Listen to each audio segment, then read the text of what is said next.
Powered by the Montana Television Network. The 10 o'clock news continues on KAJ, Montana's news leader.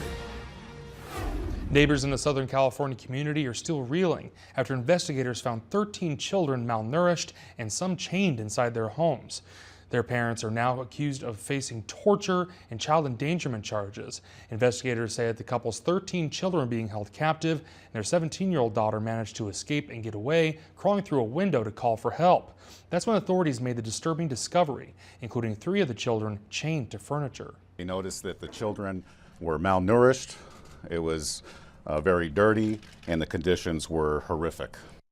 And investigators say the 13 victims are being treated at area hospitals, and they range in ages from 2 to 29.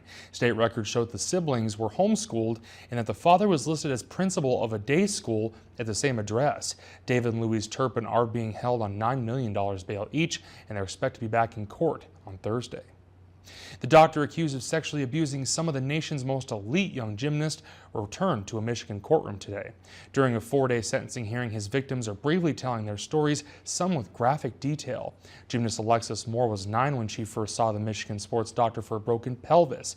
She says he abused her with her parents in the same room. He betrayed my trust, took advantage of my youth, and sexually abused me hundreds of times.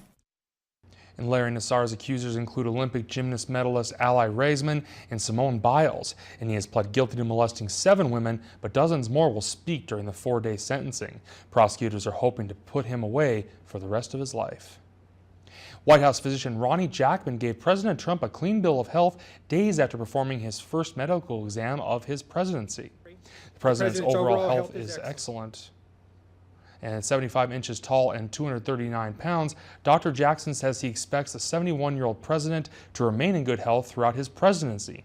Still, he's recommended exercise and a better diet for the noted fast food fan. The president's annual physical lasted about 4 hours and included a cognitive assessment at his request, and questions about President Trump's mental fitness were also spurred following the publication of the recent book Fire and Fury by Michael Wolff and an incident where he appeared to slur his speech last month. The North American International Auto Show is in high gear in Detroit, and on Monday the Automotive Writers Association handed out its awards. The Honda Accord was named the Car of the Year. The 10th generation Accord won over the judges by combining its sleek design with high fuel efficiency, pleasing driving experience, and ample passenger and trunk space. The top SUV was the Volvo XC600, and Lincoln Navigator won Truck of the Year honors.